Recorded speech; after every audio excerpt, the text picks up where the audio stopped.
You know, you would think that with less time on my hands, I would have a smaller TBR, right?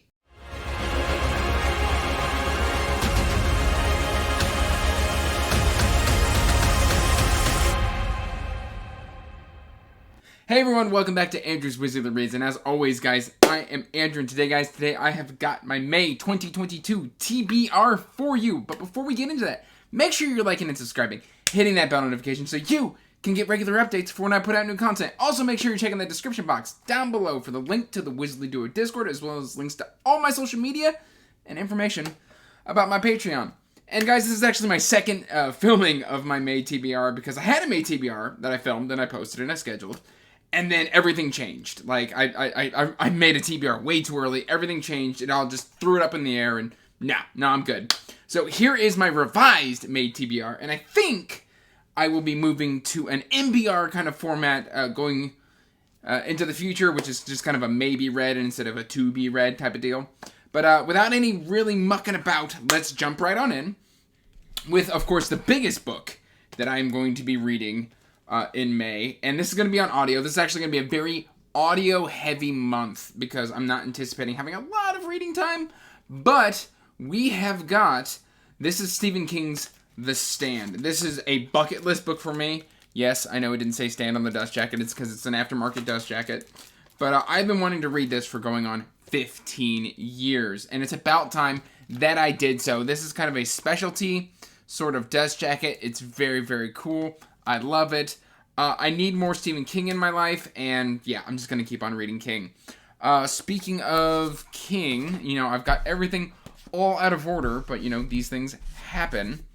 We have got, boom, Wind Through the Keyhole. This is Dark Tower 4.5. Wizarding Glass wasn't the biggest hit for me, but I'm hoping with a shorter book here, I can fall back in love with the Dark Tower and just continue on my journey and wrap it up on a high note with those final 3 entries. And then, of course, the King. I've got, you know, other stuff to read in kind of like, you know, multiverse stuff for the Dark Tower. But, yeah, that's not this month. The Stand's the only one that I'm doing this month. So those are my King books. I should have started with my patron stuff, and I didn't. This month, you know, every month I spin the wheel. One of my patrons gets to choose any book on my TBR, and it jumps straight to the top of the line. It is Mark Lawrence's Prince of Fools. It's about time I got back to Mark Lawrence. It has been way too long. This is the book 1 in the Red Queen's War. I've been wanting to read this for forever, so it's about time. So thank you, Nico. And then we also vote collectively, and then whatever wins, I will read that one. And this one was The City of Stairs by Robert Jackson Bennett, author of Foundryside and all of that nonsense. And yes, short books. A lot of short books on this month's TBR, so that way I can get through a lot of books, but not as much page count. So this is the first book in the Divine Cities, kind of urban fantasy slash horror. So I'm looking forward to that one. Then one read-along that I am in part of, that is not a part of the Wizardly Duo Discord, is the May campaigns hosted by Alan from the Library of Alexandria. So we are going to be starting The 1,000 Names by Django Wexler. I love these UK editions. The US ones have terrible art. Why would you get an inferior version when you can have the superior version? So yes, we will be starting the, what is this called? This is like Napoleonic Flintlock Fantasy, the May campaigns. Shadow Campaigns. That's the series is the Shadow Campaigns. I don't know why that fled my mind. Last month, I read Children of Time by Adrian Tchaikovsky, and I loved it so much, I have to read Children of Ruin. I've heard it's not quite as good, but it is still well worth the time. So there is a third book coming out. I thought it was a duology. It is going to be a trilogy. I love that first book so much because it was so full of great ideas. I cannot wait to continue with this just fantastic. I mean, Adrian Tchaikovsky's quickly becoming a favorite. Speaking of Adrian Tchaikovsky, I ran a new episode of DNF Redemption. And guys, like, you guys voted for The Scarab Path, which is the 5th book in the Shadows of the Apt by Adrian Tchaikovsky. I am very excited to read this one, and I will let you know if I am back on the path of the Shadows of the Apt. So that is an exciting one. Almost all of this is going to be audio, by the way. And then I did not end up getting to Soul Keeper by David Dalglish, which is book 1 in the Keepers. in April, so it has been moved to May. I was going to read the second book, but it got bumped. So we are going to be reading this one this month instead of in April. I've also got an audiobook for that one.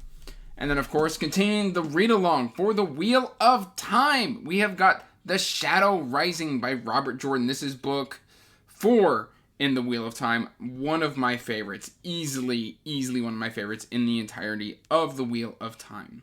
And then, of course, coming off of me loving Grace of Kings is the book 2 in the Dandelion Dynasties. This is Wall of Storms by Ken Liu. This series had a very interesting structure in Grace of Kings. I know that there's a little bit of a time jump between the two books, but I'm super excited to kind of explore that because I think I ended up giving the first book like 4 stars, so I'm very excited to continue that adventure because Grace of Kings, like at any given moment when thinking about Ken Liu's writing, he can do such great character work that I just don't know where I sit with him. It's either like a 4 or a 4.5. Sometimes it's a 5. Like it's a really interesting series. So I highly recommend you pick up the Dandelion Dynasty. We are still hosting this in the Discord, and I believe there's still time to catch up because, I mean, while they look long, well, actually they are long books, but you can still catch up. I believe in you.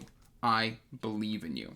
And then it's finally, after 20 years, I am wrapping up Otherland by Tad Williams so that I can then start his Shadowmarch stuff at some point in time. This is a big, beefy book. I've been doing this entire, I guess it's a quartet. I've been doing this entire quartet on audio. Great narrator. It's very interesting, like mystery, fantasy, techno thriller, sci-fi, just all sorts of stuff. This series is mad. It's a masterpiece, but it's absolutely bonkers. If you haven't checked out any of Tad Williams, I don't recommend starting here. I recommend starting with like Memory, Sorrow, and Thorn or something like that. But like Otherland is a great next step.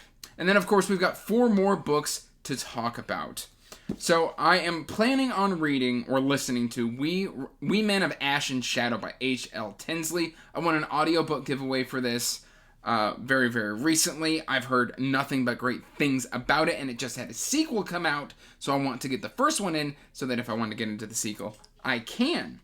And then I've also received a physical copy of Army of the Cursed by Kareem Solomon, which, look at that cover. Look at that. You see that? You see this cover? This cover is amazing. This was kindly sent to me by the author. I cannot wait to get into this because it looks awesome. It is Everyone Knew the Cursed Were Coming. Nobody knew how to defeat them. That's all I needed to know. That's it. That's all I needed. And then also sent to me by the author, In the Orbit of Sirens by T.A. Bruno. I've been following this author on Twitter for forever. And finally, like, he sent me some of his books to review here on the channel. A, these books are gorgeous.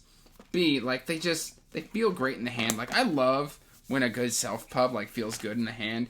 And C, according to my friend Trin, this has heavy Mass Effect vibes. And I am here for it. The 3rd book is coming out soon, so I am hoping to just blast through this trilogy and make my way through.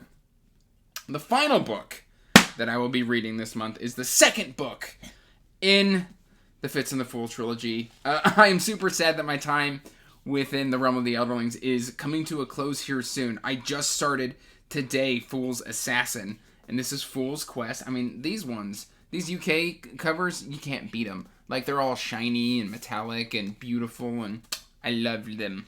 I love them so much.